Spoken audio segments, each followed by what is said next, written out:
Meus amigos, eu sou André Basso e eu trago para vocês aqui do livro Logos, a Odisseia da Inteligência Espiritual. É do professor Luciano Alves Meira. A editora é Livro Pronto. Esse é o volume primeiro. O autor discorre dos Upanishads até Santo Agostinho. O título que nós vamos comentar aqui é muito oportuno. Religião ou filosofia? Via organizacional ou via pessoal? Lembrando que o autor, sob hipótese alguma, creio eu também aqui, já li e reli, estudei sobre o assunto, não quer fazer censura ou estigmatizar a religião no seu sentido importante no mundo. Que a religião, desde as mais antigas do mundo, do hinduísmo, taoísmo, cristianismo, e vem para cá, tem cumprido o seu papel de forma importante no meio social. Tem colaborado também pela expansão da estrutura cultural, econômica, social das nações, principalmente no Ocidente e também no Oriente, que no caso da Índia, da China, a Índia levou a ideia mais para o lado intrínseco, introspectivo, do desapego, não dando tanta importância ao materialismo. Então o autor vai discorrer aqui sobre esse tema importante, e não se trata também da filosofia academicista, toda ela aparelhada, estruturada para uso no bacharelado ou na licenciatura, ou nos debates, ou também com a mania livresca, apenas de cunho intelectual, especulativo, para se estabelecer apenas uma erudição. Não é nesse sentido. Então vamos discorrer nesse tema importante. No livro Logos, escreve o professor Luciano Alves Meira. Luciano Alves Meira tem outros livros também, palestrante, trabalha na área de humanização nas empresas. Isso é muito importante. Bem, diz aqui o escritor: outro passo desafiante foi o de encontrar a melhor modulação disponível para orientar o meu autodesenvolvimento espiritual. A participação de organizações religiosas e interreligiosas teve um papel preliminar importante e, em alguns aspectos, preparatório. Contudo, o amadurecimento apresentou-me como imperativo de consciência uma postura de total isenção doutrinária e filosófica. Ou seja, levou-me a um posicionamento de livre pensador, com a mente aberta para o cosmos, como um radar que, girando autônomo a 360 graus, buscasse a verdade sem apegos dogmáticos e sem compromissos institucionais, para que pudesse verificar de todas as fontes, escolher tudo o que melhor conviesse e deixar-me servir de tudo aquilo que não significasse contribuição direta ao meu estudo. A filosofia, melhor que a religião organizada, pareceu-me, desde os 30 anos de idade, a via mais adequada a ser percorrida, não para discutir a realidade do divino, uma vez que isso já me fora assegurado por experiência imediata, sem mediação, mas para propiciar-me a melhor interpretação e expressão dessa realidade. Sem que me desse conta, apaixonei-me pela filosofia, ou pelo menos por um aspecto dela, o da visão admirável de Karl Jaspers, um dos fundadores do existencialismo no século XX, para quem o coração de todo o pensamento filosófico é a busca do ser verdadeiro. Aspas. A filosofia é o princípio de concentração pelo qual o homem torna-se ele mesmo, na medida em que participa da realidade. Fechar aspas, ponto. Aqui é a palavra de Karl Jaspers, filósofo alemão. Jaspers, que deixou uma carreira brilhante de medicina, para dedicar-se à filosofia. Estava convicto de que o filósofo pode ser guiado por Deus, não por meio de ordenamentos tangíveis, mas pela própria liberdade espiritual que caracteriza o fundamento transcendente. Aspas, os sacerdotes, é verdade, acusam o indivíduo que se orienta para Deus através da filosofia de arrogante e egoísta. Eles exigem obediência ao Deus revelado. Em resposta, podemos dizer: o indivíduo engajado no pensamento filosófico que buscou sua decisão na fonte primária acredita que obedece a Deus, não como uma garantia objetiva de que ele conhece a vontade de Deus, mas sim como um empreendimento contínuo. Deus opera por meio da decisão livre do indivíduo. E conclui, aspas, o homem que obtém a verdadeira consciência de sua liberdade encontra também a certeza do divino. Fechar aspas, ponto. Aqui são notas de Karl Jaspers. Inebriei-me na doçura desse vinho filosófico, prossegue o professor Luciano Alves Meira, e nunca mais vivi sem ele, de tal modo que agora me encontro duplamente convencido de que o absoluto, antes de ser conceito, é experiência, e de que a filosofia é o melhor veículo para a sua expressão, já que o esforço para exprimir a realidade total, que está por detrás das aparências parciais, resume o grande apostolado daqueles que abraçaram a causa da filosofia perene, de acordo com essa outra defesa de Jaspers. Aspas. Espanto, dúvida, vivência de situações extremas são fontes da filosofia. Mas a fonte derradeira é o desejo de uma comunicação autêntica que abraça todo o resto. A comunicação é o objetivo da filosofia. E, na comunicação, todos os seus outros objetivos estão enraizados. A consciência do ser, a iluminação por meio do amor e a obtenção da paz. Fechar aspas, ponto. Prossegue o professor. Afirmar que a filosofia é a via mais adequada para expor e discutir a experiência imediata da totalidade movente, para utilizar a extraordinária expressão de Henry Bergson, não significa dizer que não reconheço a importância das religiões organizadas no mundo. Pelo contrário, a influência delas sobre a humanidade é tremenda, e cada novo estudo antropológico ou sociológico que se realiza a esse respeito só reafirma a força de atração das instituições religiosas sobre o homem.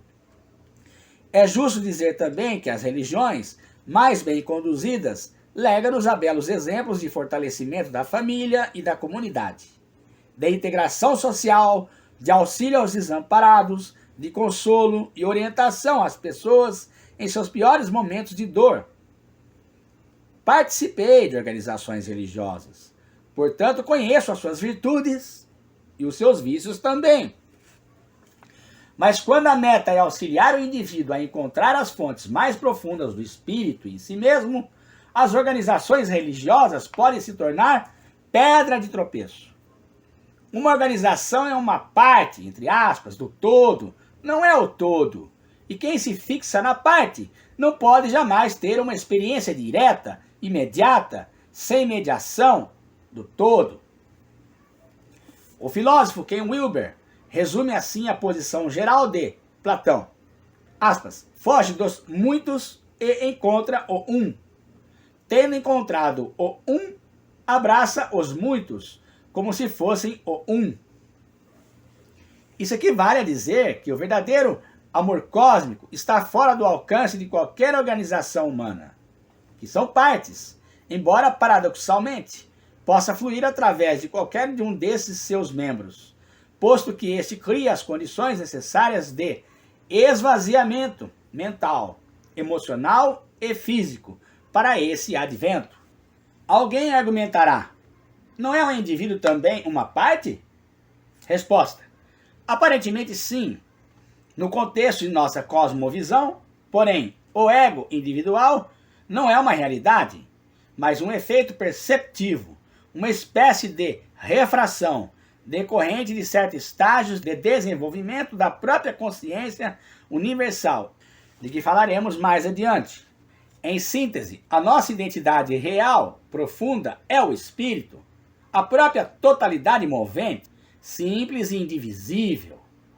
Mas no estágio atual do desenvolvimento da consciência, a maioria de nós simplesmente não percebe essa totalidade luminosa que, quando muito é vista, inversamente, como o abismo obscuro, o infinito sem forma, no fundo do inconsciente.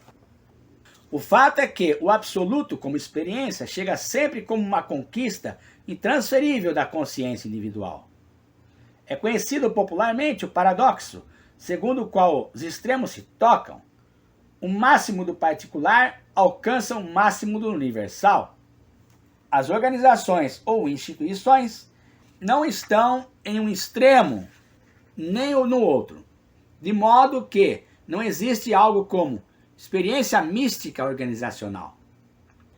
O amor cósmico não tem estatuto registrado em cartório, não possui personalidade jurídica, não tem endereço físico, não pode ser explicado num corpo doutrinário, não cabe, afinal, em nenhuma fórmula teológica ou código moral, nem vê primazia nesta ou naquela manifestação de fé, pois está acima de todos os julgamentos, acima até do bem e do mal, brilhando como o sol sobre todas as criaturas, religiosas ou ateias, sem fazer acepção de pessoas, sendo simplesmente a realidade cósmica. Aquilo que aprendi penosamente, em anos de experiência pessoal, não escapava à mente analítica de Maslow, que acicatava. Aspas, vejo na história de muitas religiões organizadas a tendência para desenvolver duas alas extremas. A mística e individual por um lado e a legalista e organizacional por outro lado. A experiência mística, a iluminação, o grande despertar, juntamente com o visionário carismático que deu início ao movimento, são esquecidos, perdidos ou transformados em seus opostos. A religião organizada, as igrejas, finalmente tornam-se os maiores inimigos das experiências religiosas e daquele que tem experiências religiosas. Bem, o autor está dizendo aqui que todas as organizações espirituais, quando são fundadas, elas são exauridas de uma experiência da realidade, no qual seus fundadores tiveram uma experiência direta de Deus, principalmente as transcendentais, espiritualistas. Mas depois, com o tempo, elas sofrem por causa da questão burocrática, material. Ela vai criando corpo, vai se agigantando, e aí entram outros fatores que podem realmente deturpar a visão que foi exaurida daquele espírito que teve aquela experiência de fundar essa instituição espiritual, religiosa. No caso, alguns fizeram isso diretamente, mas no caso outros não fizeram isso diretamente. No caso de Buda, Shankara, não criaram religiões diretamente. Eles tiveram experiência da realidade, suas próprias vidas, e foram observados por aqueles que estavam, ou seja, em volta deles, e aí a coisa criou um corpo. É por isso que eu digo, a alma da verdade é multifacetada, é pluralística, e nós devemos sempre pensar nisso. Bem, prossegue o autor. Esse é o ciclo inevitável da vida de todas as organizações religiosas que, com o tempo, perderam o brilho nascido do fenômeno místico que lhes deu origem e mantém a sua relevância apenas nas dimensões social e cultural. Nenhuma organização religiosa pode evitar essa decadência mística enquanto trata de se desenvolver estruturalmente, pois a espiritualidade, entendida como união consciente da alma com o indivíduo, é uma vivência do eu interior que ocorre a indivíduos, uma vivência que pode, é verdade, transbordar sobre o mundo, reencantando-o, mas não pode ser capturada, enlatada, entre aspas, distribuída, multiplicada, franqueada dentro de algum modelo ou padrão, ou seja, é simplesmente inacessível à institucionalização. Em todas as tradições religiosas, há indivíduos verdadeiramente espiritualizados, e fora delas também, A inteligência espiritual é intrínseca a todo ser humano que vem a este mundo. Trata-se de uma potencialidade que pode e deve ser atualizada em todos nós. Mas organizações não são espirituais, são sociais. Indivíduos são espirituais.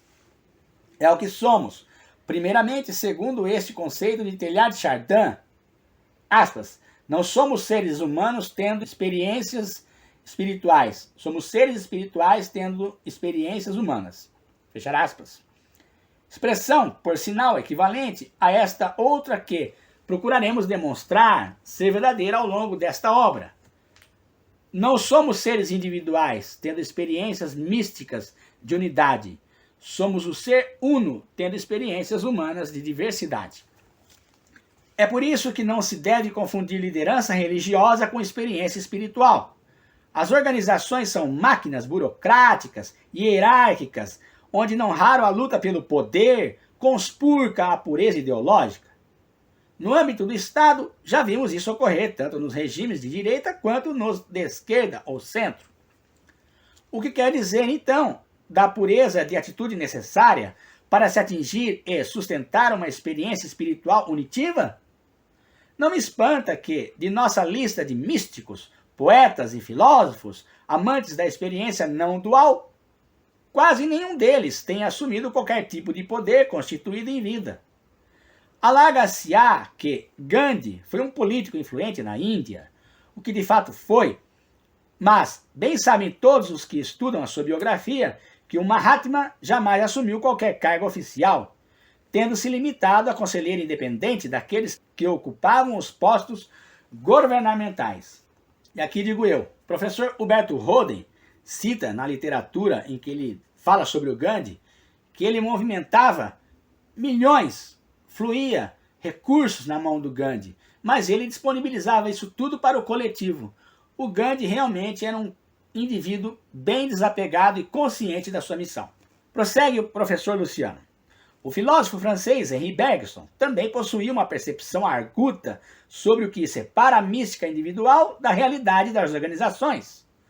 Na resenha que elaborou do pensamento de Bergson, Nicolas Abagnano escreveu, aspas, as sociedades humanas que historicamente se formaram e se formam são sociedades fechadas, nas quais o indivíduo atua unicamente como parte do todo, e que deixam uma margem mínima à iniciativa e à liberdade. O indivíduo segue o caminho já traçado pela sociedade. Automaticamente obedece às regras desta e conforma-se com os seus ideais. Mas além da moral, da obrigação e do hábito, que é a própria de uma sociedade fechada, existe a moral absoluta, a dos verdadeiros, entre parênteses, santos do cristianismo, dos sábios da Grécia, dos profetas de Israel, que é a moral de uma sociedade aberta. Esta moral não corresponde a um grupo, mas a toda a humanidade. Tem por fundamento uma emoção original e continua o esforço gerador de vida.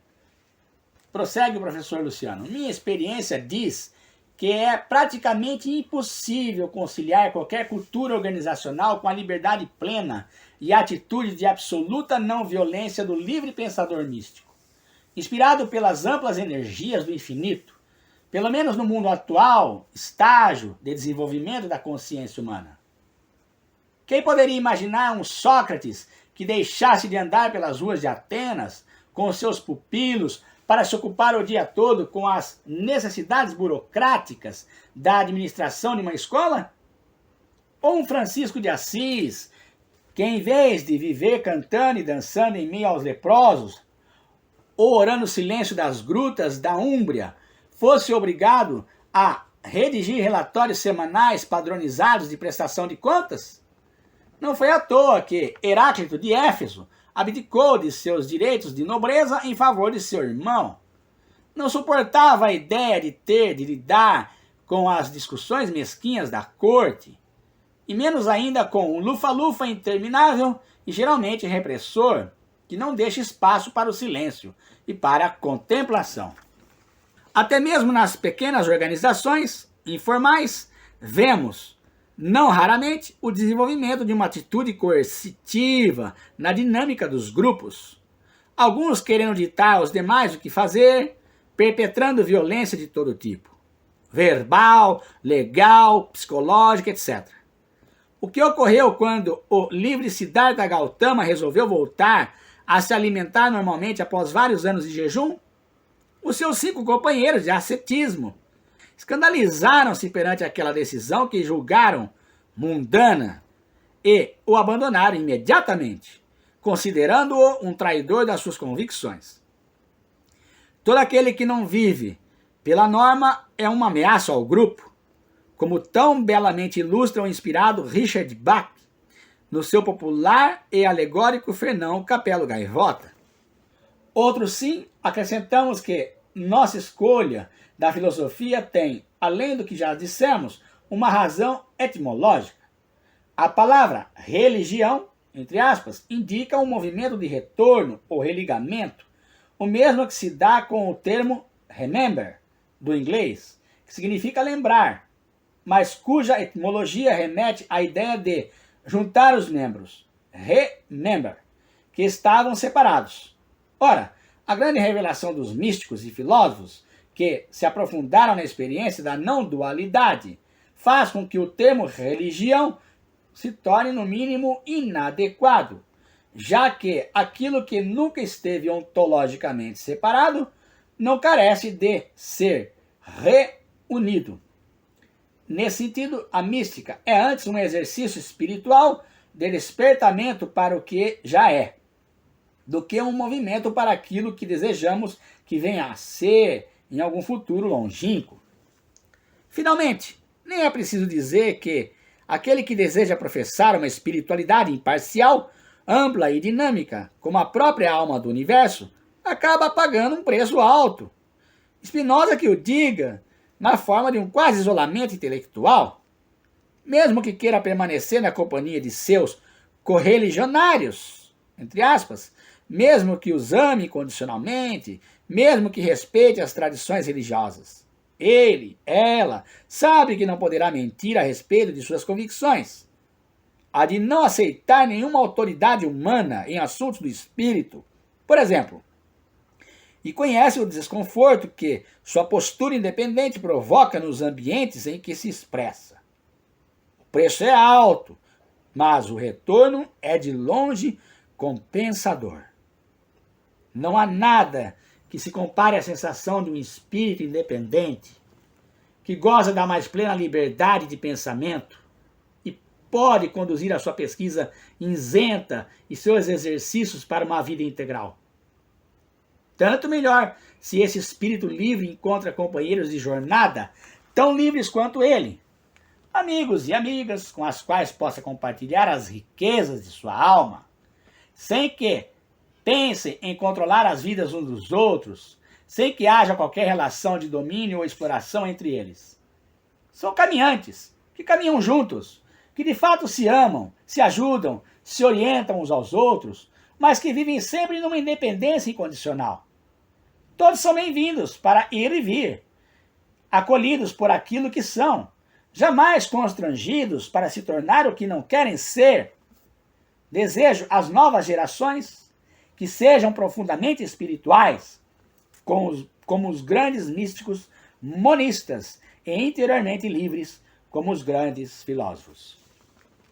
Bem, eu termino aqui o trecho. Parece-me que já cumpriu a sua missão. Ele vai discorrer sobre outros assuntos, mas realmente aqui o professor Luciano Alves Meira está corretíssimo. Essa liberdade espiritual, mental, de poder se orientar intuitivamente, agindo como um radar, catalisando as verdades do cosmos, quer queiram onde estejam, filósofos, religiosos, místicos, ateus, peregrinos, poetas, músicos, seja qual for a espécie do sentimento, conhecimento emanado dentro da experiência da realidade, que colabora com esse espírito de unidade, sem mesmo estar unidos organizacionalmente. Isso é muito importante.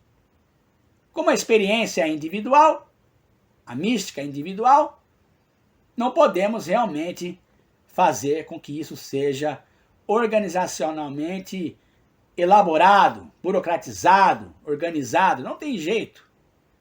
O professor Luciano Alves Meira aqui, com suas pesquisas profundas, um livro muito bem catalogado, elaborado, está realmente com uma visão atualíssima e de grande necessidade. Bem, a espiritualidade, eu já disse uma vez para vocês, é a nossa própria vida diária. É o dia a dia, é o aqui e agora. Um abraço a todos.